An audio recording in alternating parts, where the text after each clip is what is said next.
세계 최고의 기록들을 알아보는 이것이 세계 최고. 오늘은 세계에서 영토가 가장 큰 나라와 가장 작은 나라입니다.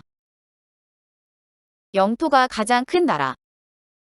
러시아는 전체 면적이 1707만 제곱킬로미터로 지구 대륙의 8분의 1을 차지하며 유럽과 아시아에 걸쳐 있는 세계에서 영토가 가장 큰 나라입니다.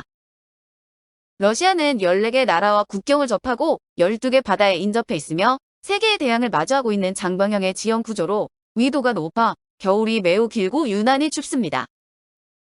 모스크바 동부의 광활한 지역은 인적이 드물고 겨울이면 눈보라가 휘날리는데 반해 서부 평원은 풍부한 자연자원과 비옥한 토지를 자랑합니다.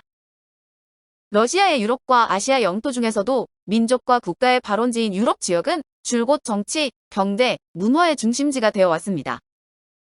러시아의 수도 역시 유럽에 속해 있기 때문에 러시아는 자타가 공인하는 유럽 국가라고 할 수 있습니다. 그러나 광활한 국토로 인해 인구 밀도가 세계의 절반 수준에도 미치지 못하며 인구 분포도 균일하지 못한 편입니다.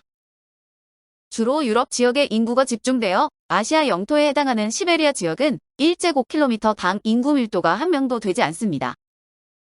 수도 모스크바는 러시아의 정치, 경제, 금융, 예술의 중심지이며 아름다운 국제 도시로 칭송받습니다. 중앙의 붉은 광장을 중심으로 10여 개의 도로가 방사형으로 뻗어 있고 몇몇 수만 도로가 도시 중심을 겹겹이 에워싸고 있습니다.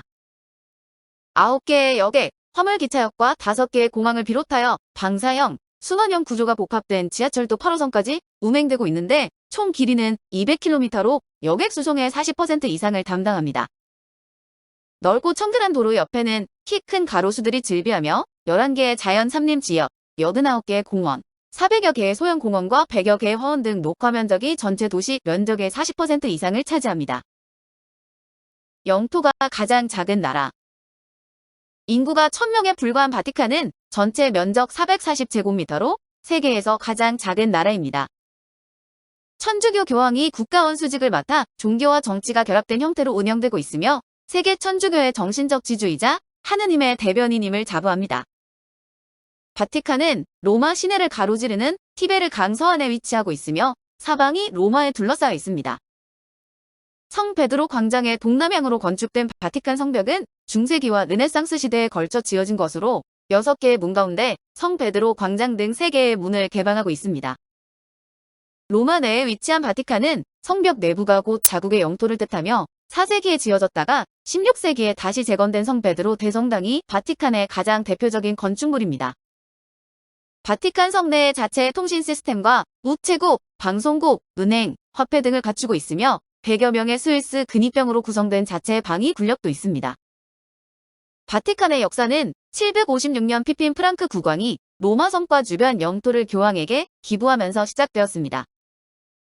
그 후 교황령이 점차 확대되어 이탈리아 중부 지역에 위치한 로마를 수도로 하고 교황이 직접 다스리는 나라가 탄생하게 되었으며 관할 영토는 4만여 제곱킬로미터에 달했습니다. 그러나 1870년 이탈리아가 통일되면서 교황령이었던 로마와 다른 지역들도 모두 함께 이탈리아에 귀속되었습니다. 이때부터 교황은 실질적인 권리를 상실하였으며 바티칸으로 밀려나게 되었지만 교황국의 멸망을 인정하지는 않고 있습니다. 교황은 바티칸궁 안에서 절대적인 행정, 입법, 사법권을 행사하며 바티칸 정부관원 임명권을 갖지만 정부 관직과 송직은 상호 불예속적 관계를 갖습니다. 바티칸은 면적은 작지만 전 세계의 약 9억 인구의 정신적 지주 역할을 하는 나라로 국제사회에 광범위한 영향을 끼칩니다. 현재 120여 개 국가와 외교를 맺고 있으며 그중 110여 개 나라와 대사급 또는 공사급 외교 관계를 수립하였습니다. 국제금융계에서도 영향력 있는 국가로 여러 나라로부터 수백억 달러에 달하는 투자를 유치하고 있으며 방대한 부동산 자본까지 소유하고 있습니다. 가장 작은 섬나라. 나우루는 전체 면적이 22제곱킬로미터에 불과한 세계에서 가장 작은 섬나라입니다. 하와이에서 서남쪽으로 4000km 떨어진 태평양 서남부에 위치하고 있으며 사방이 산호초로 둘러싸인 타원형으로 되어 있습니다.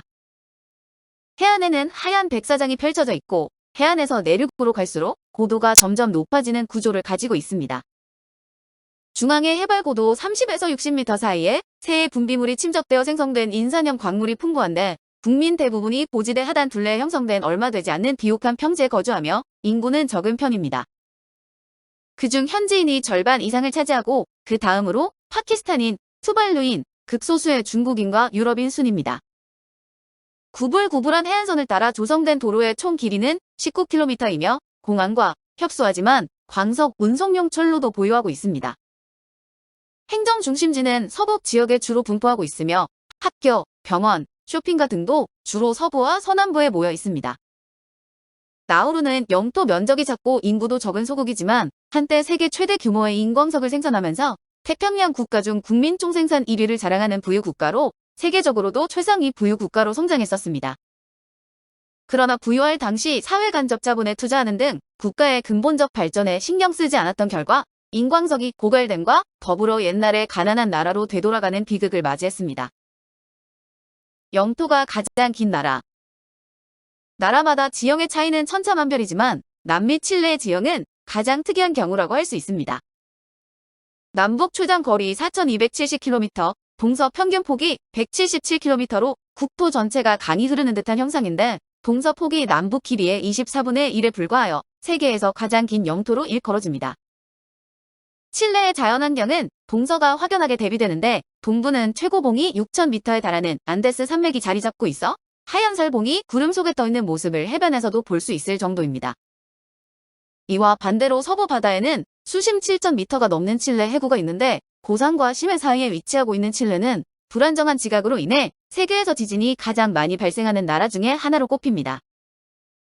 칠레는 광산 자원이 풍부한 국가로 그중 구리는 세계에서 생산량 1위를 자랑하는데 칠레의 특이한 지형과 관련하여 전해 내려오는 이야기가 하나 있습니다.